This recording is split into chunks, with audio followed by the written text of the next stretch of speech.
Discourse 18, Saint Germain, Invocation. Thou mighty illumining presence, which I am.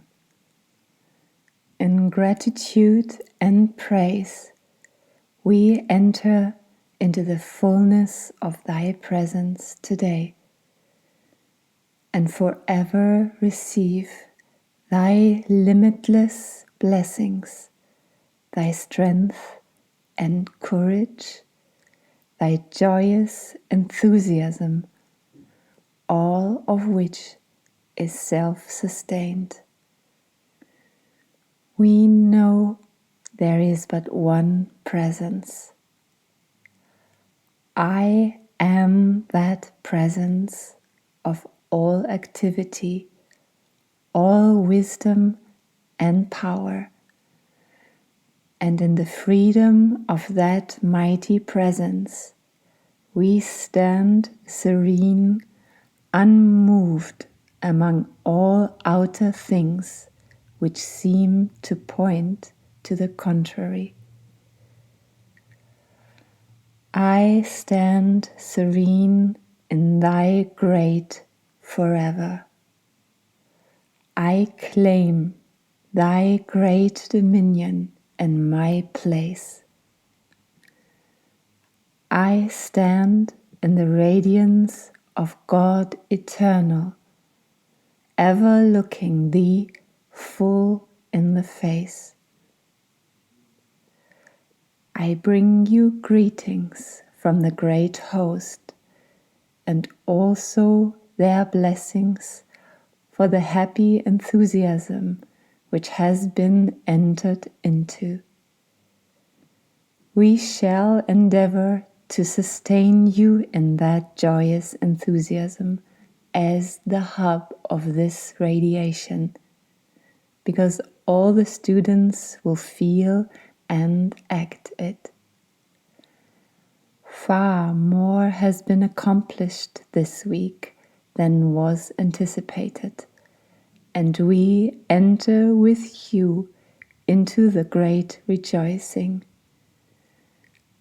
The loving blessing of each student unto the other is most commendable, and this simple thing will open the door, oh so wide, to receive the fullness intended for them. The Discourse. I would be so pleased to have every one of the students, just at this time especially, use this statement with all the enthusiasm they can command. I am. I am. I know I am the use of God's limitless opulence.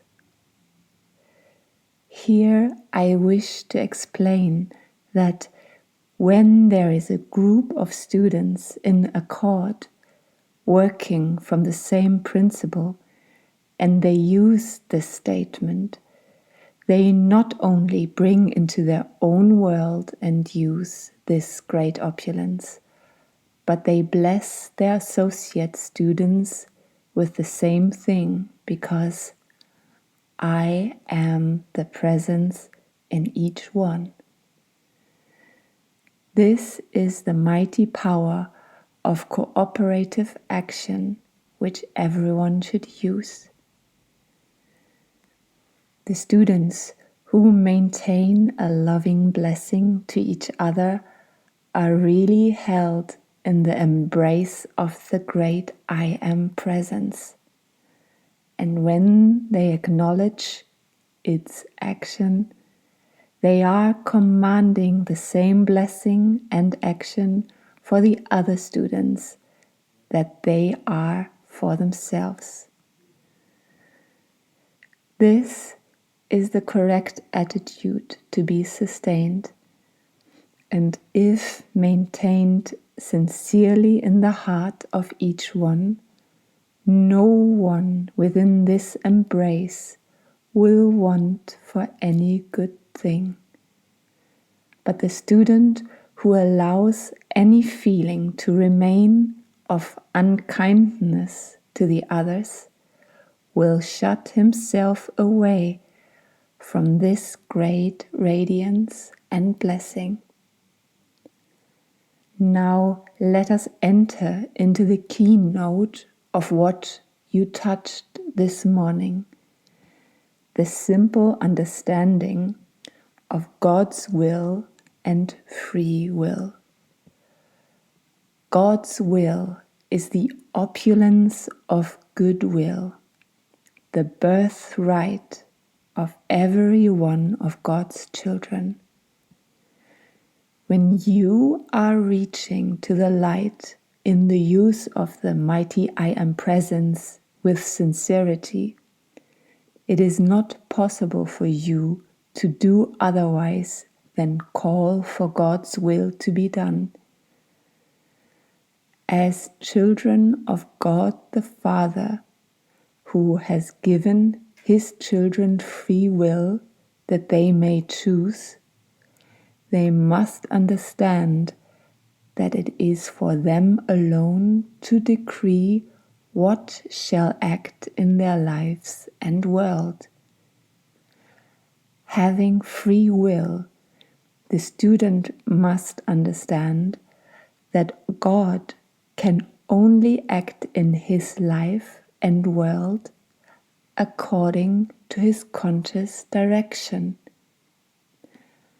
God is the principle of all life, and each child of God is an individualized, conscious, active part of that one great principle of life and love and power.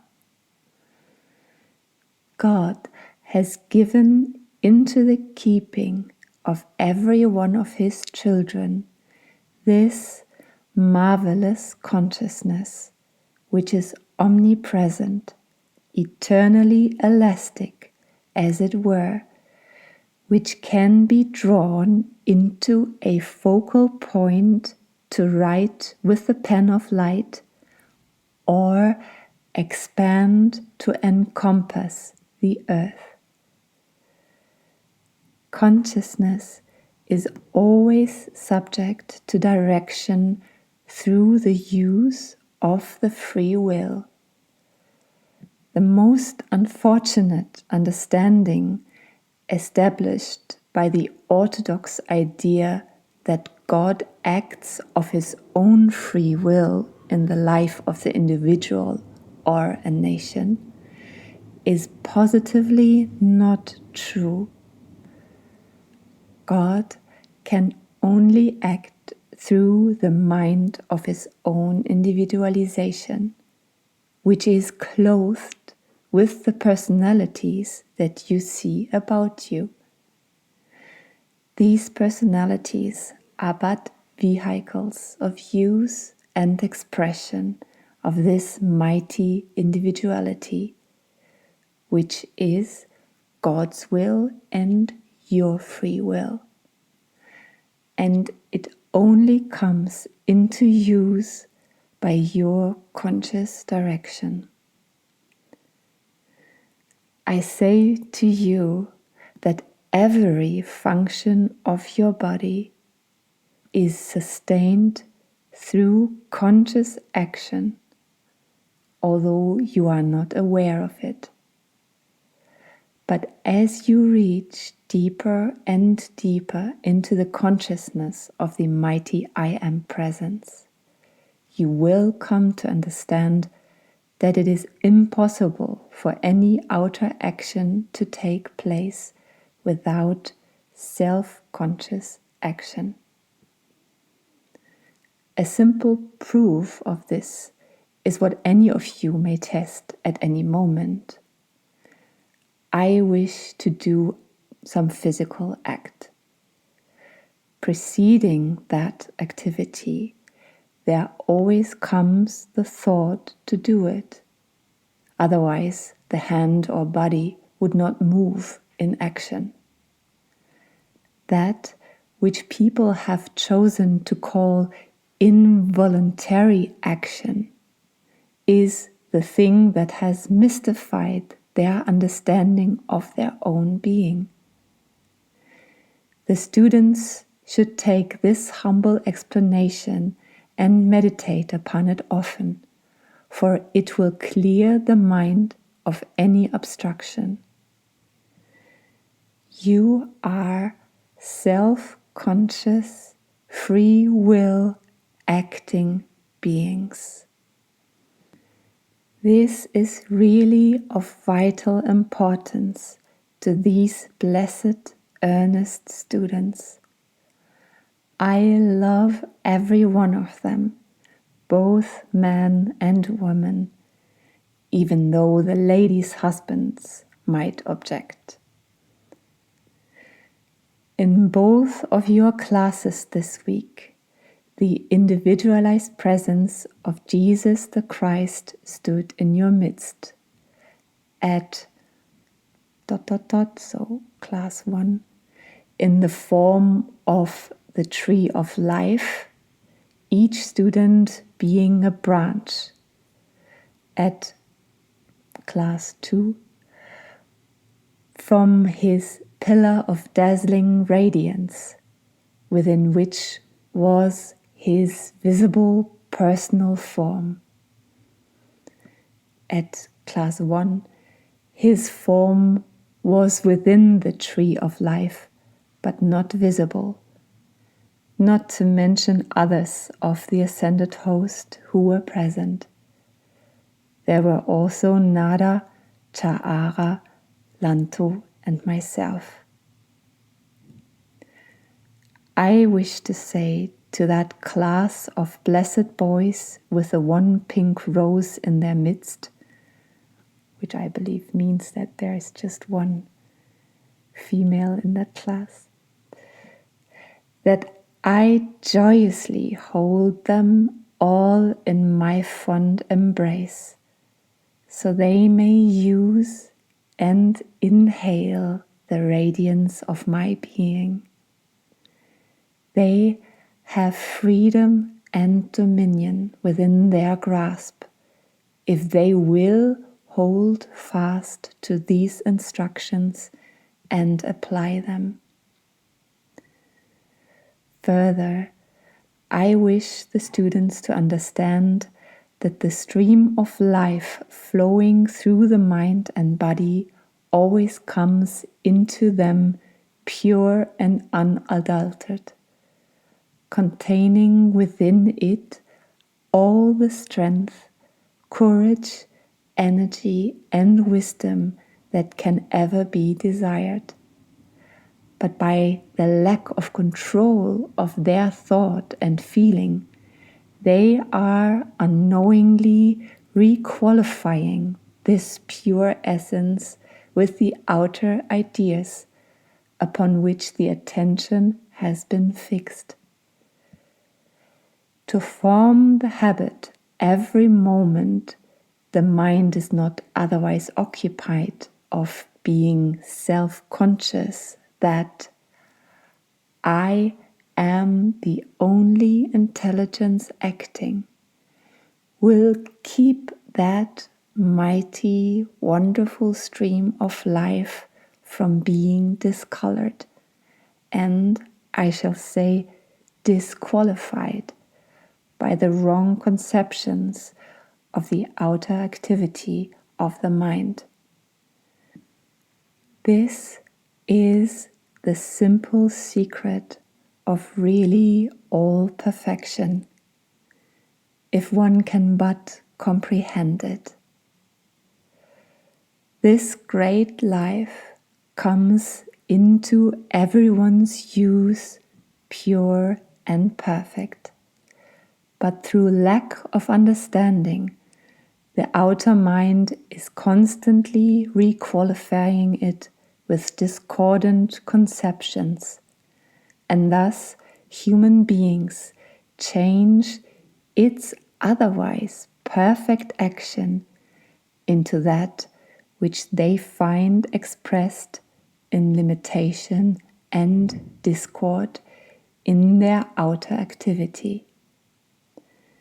This should make clear to the students the simple activity which they should self-consciously maintain in order to keep this marvelous, perfect life that is constantly flowing through their minds and bodies in its pure, fragrant state. For I tell you truly that those who will follow and maintain this idea will find the emanations from their own bodies becoming rarer than the lily or the rose. Further, in the consciousness of this perfection, which is constantly flowing into their use, they can know it as perfect health and beauty of face and form, until its radiance shines forth like the sun. Oh, beloved students, when it is so simple, requiring so little consciously sustained effort, is it not worth all it requires on your part to enter into the fullness of this life stream and receive its fullness and blessing? In the Oriental activity, there was a secret society. In fact, it began in China, maintained gloriously in the light until the one then in charge at the head of the order thought in one of the war ravages that his daughter, who he loved so deeply, was killed by an Englishman, which, however, was not the case. But it brought about the breaking up of the order, and the pictures of Fu Manchu, of which I think there have been 4 produced, are the picturing of this to the outer world, showing how the light may be distorted by something starting the feeling of revenge. This one, known as Fu Manchu, was at the beginning of that activity a wondrous, beautiful soul, and it shows how sometimes the ravages of war and the lack of control of the thought and feeling in the individual bring about such distortion in the life stream. In connection with the South American activity, which the present work has drawn joyously to their attention, here he writes there with a big T, which means that he's talking about the great host.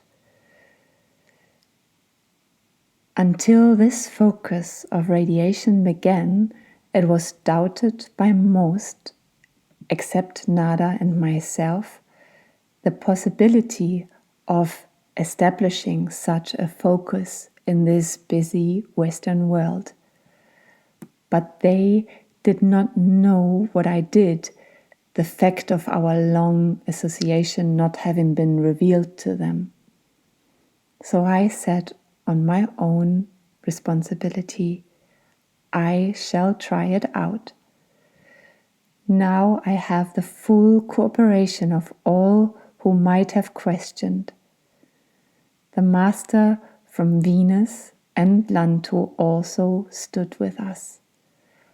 I said to them, the time has come when there are those outside of the retreats who can be made true messengers of the light.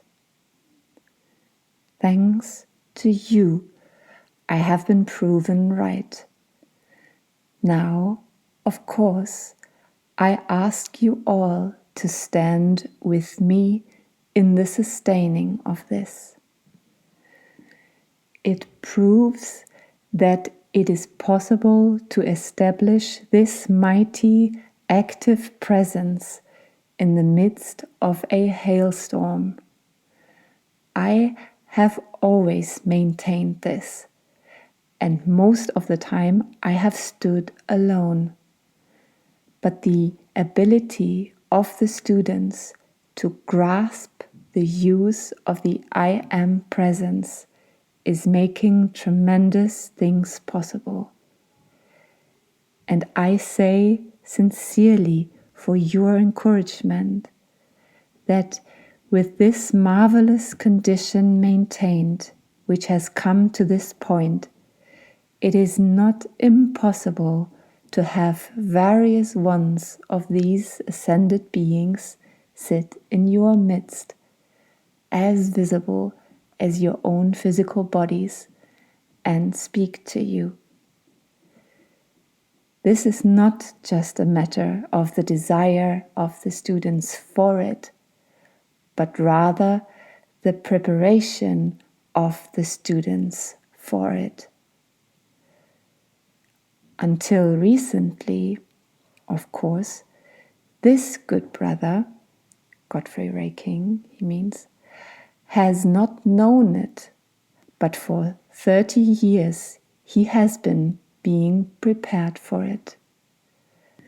Half of that time he's speaking to the wife from Godfré Ray King, half of that time your preparation was going on in the invisible, and it has been a remarkably beautiful thing to all who have observed it. Question: the other night, while in deep meditation, I heard the words, "into the city of Delhi." Answer: which really means into the city of light.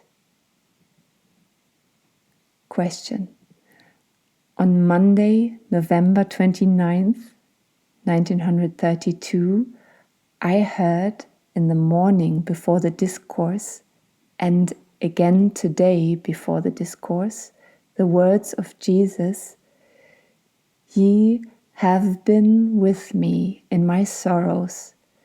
Ye shall now behold me in my glory, and see the reward which my Father doth give me." Answer: and so shall it be in your outer experience. The very words which Jesus used from time to time, all may use and will use sometime, somewhere with fulfillment, for the words he used at all times were life, and contained within them that ascended life or perfect life. Question: how is the political situation? Just remember again, we are now in December 1932 when this discourse was transmitted. There will not be nearly so much accomplished by the element that sought entrance as they anticipated. Here, the they is written with a small t, so he is not speaking about the powers of light. The old saying that if you give a calf rope enough, it will hang itself, is true with certain forces. Sometimes when they think they have won an easy victory, they have sounded their own death knell. The accomplishment of the past few days drew the attention of many in the Golden City, who, as we projected the vision and sound rays today, came to look and behold the accomplishment. I say this for the encouragement of the students. While we are giving forth the work today, those in the Golden City are sending forth to the students their glorious radiation. It has been a great joy to me to prove that in the land of America, for which I have worked so long, that there were those who could receive what you are receiving and giving forth at this time. There are those masters from Venus who have seen this with me for some time. The Kumara's field of action was in other ways, but they are now observant of this accomplishment. There is no radiation goes forth anywhere in the universe except through conscious projection.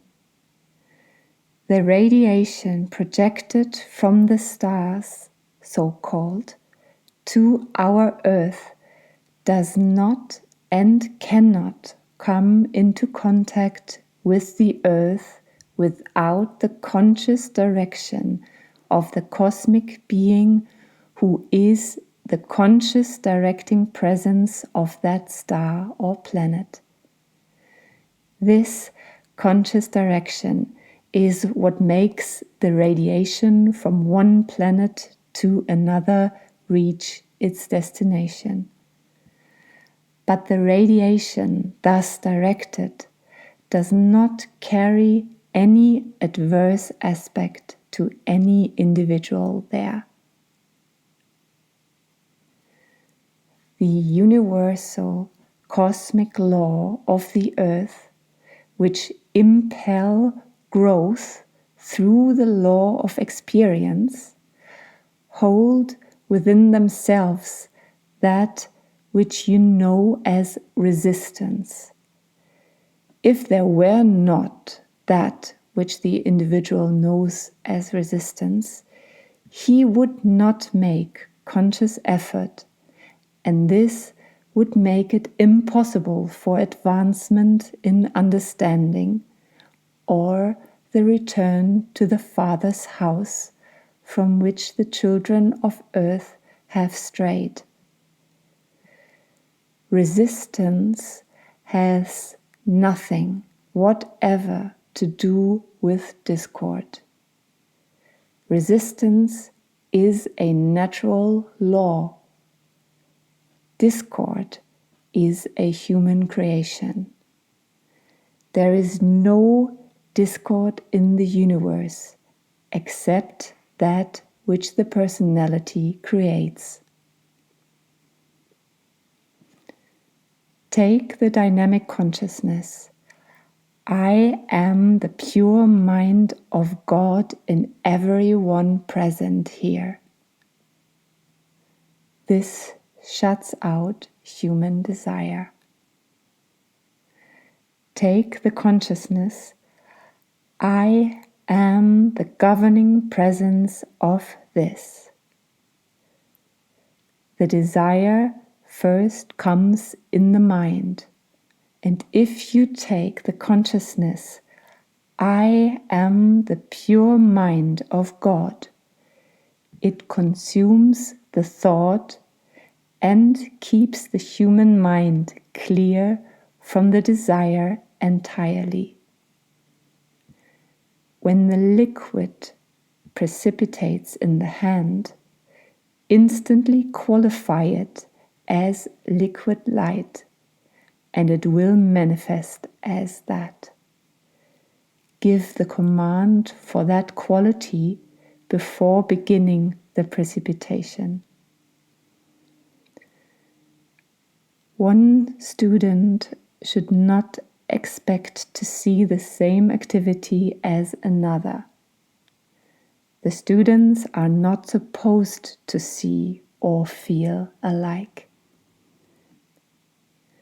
There is not a moment in the day that we do not visualize something, because the power of vision is acting all the time. Keep all out of the mind except the picture you want, for that is all with which you are concerned. Do not let the attention become focused on the seeming emptiness. Benediction.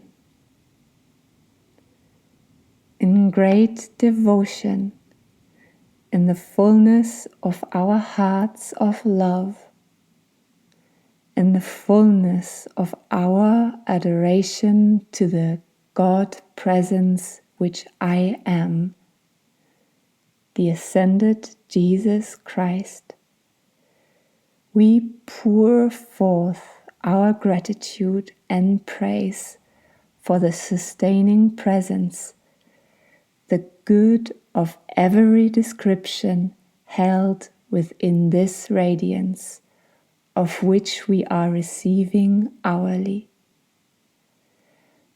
Thou mighty presence, as we find ourselves held within thy mighty embrace, we become imbued with thy radiant intelligence, thy marvelous strength, thy invincible courage, to hold constantly within thy mighty light. We thank thee.